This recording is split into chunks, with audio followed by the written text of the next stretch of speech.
Keeping up with reviewing games we've played on this channel, it's time to talk about the first 5 Dark Parable games.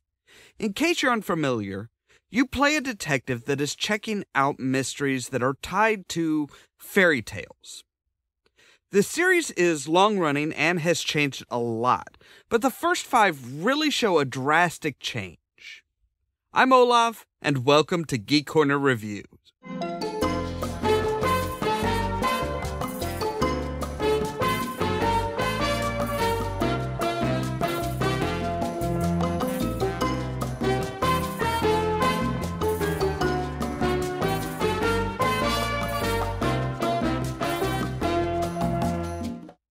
The first game in the series, The Curse of Briar, is a pretty typical hidden object game.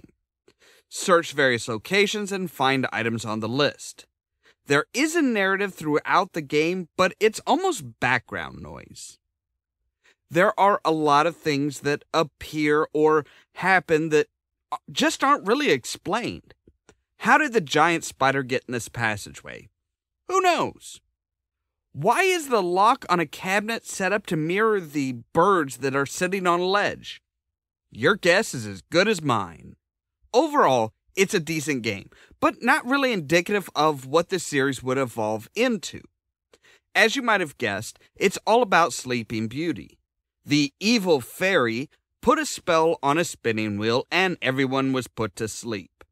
You have to work your way into the castle and wake her up. While it does touch on the major parts of the fairy tale, I find it confusing that you don't really see anyone else in the castle. No sleeping guards, cooks, maids, nobody but the evil fairy and Briar. Also, Briar is apparently a ghost as well, showing up to guide you from time to time. In the next installment, The Exiled Prince, they went from one fairy tale to all the fairy tales. This game features the Frog Prince and his dilemma of trying to find true love to break his curse. This game really featured a more in-depth story, though one that is a tad difficult to follow. The story goes that the prince was cursed to have eternal life, but when he didn't have the love of a woman, he had to endure in the form of a frog. The cycle has been played out several times over centuries. Him finding a princess that would kiss the frog, spending time as a human with her, and reverting back to a frog when she dies.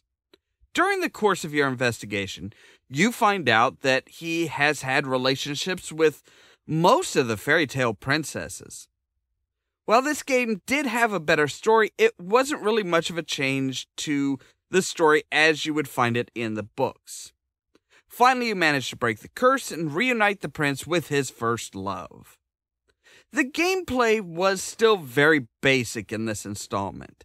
Find the objects in the area to get an item that will help you solve a puzzle later. This one did introduce the collection quests.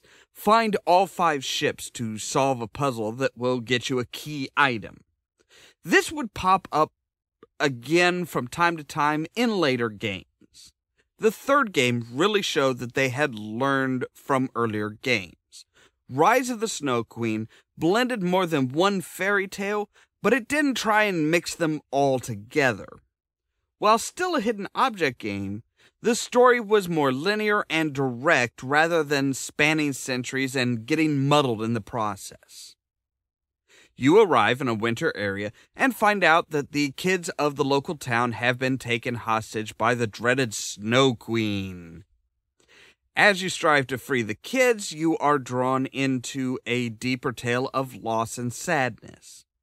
The Snow Queen is trying to find a special child in order to get a tear to save her son.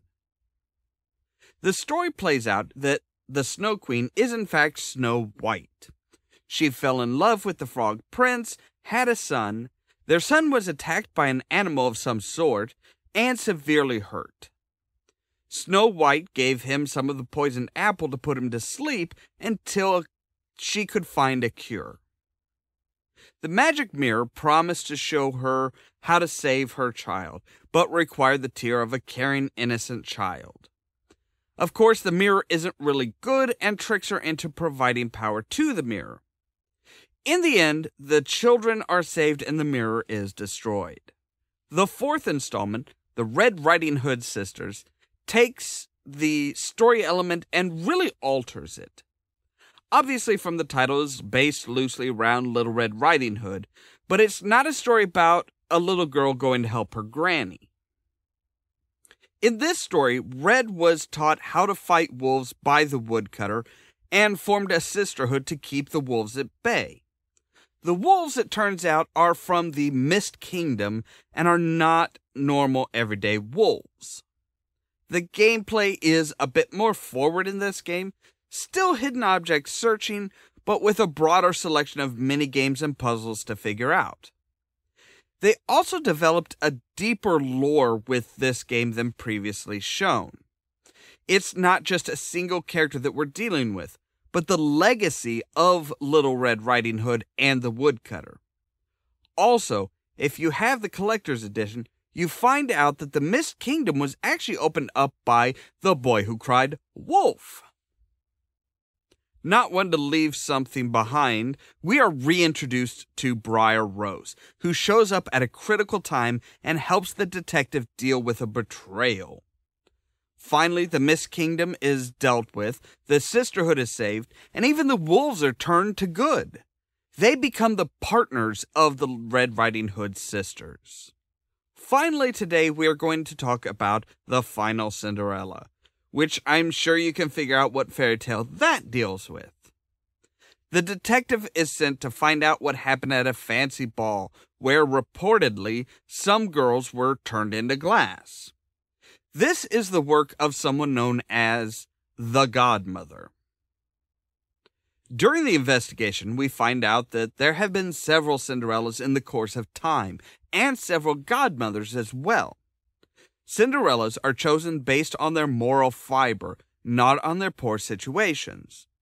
The current Godmother is looking for one to bring back her dead husband to life. This is where things go a bit weird. The Godmother is married to Geppetto and is mother to Pinocchio. The story goes that Geppetto was, of course, a puppet maker, and Godmother found a forest where the trees were magical.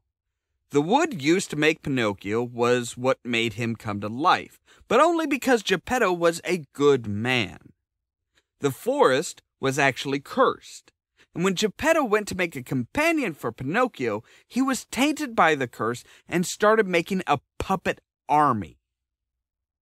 The townspeople didn't like this, understandably, and wound up killing Geppetto. Godmother found out that he could be brought back to life in the form of a puppet by a Cinderella and started a quest to find her. Things don't ever turn out as hoped in these cases, and the returned Geppetto is evil and wants to take over the world. With the detective's help, Geppetto is stopped, and things turn out more or less well.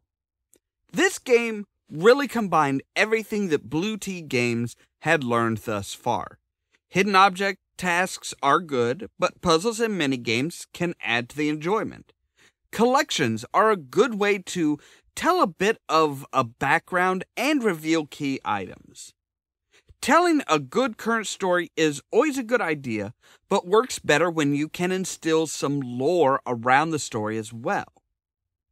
We get to learn about previous Cinderellas as well as the tales of everyone we are going to help in this game. So that was our review of the first 5 Dark Parable games.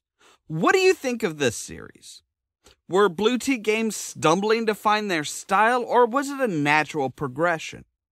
Have you played the games yourself? And if so, which of the first 5 was your favorite? Let us know by leaving a comment down below, send us a tweet, or a post on our Facebook page. We always love hearing the opinions of others. As always, thank you very much for watching, and don't forget to poke the subscribe button down below so that you can stay tuned for more from Ollamh Productions. If you wanna see some crazy Yo! What's this? That's a hose! Oh! And that'll complete the contraption that apparently works the elevator. Oh, no. I don't know. 18th of 1988. Of course, the series was also a great excuse for a group of action figures made by Mattel.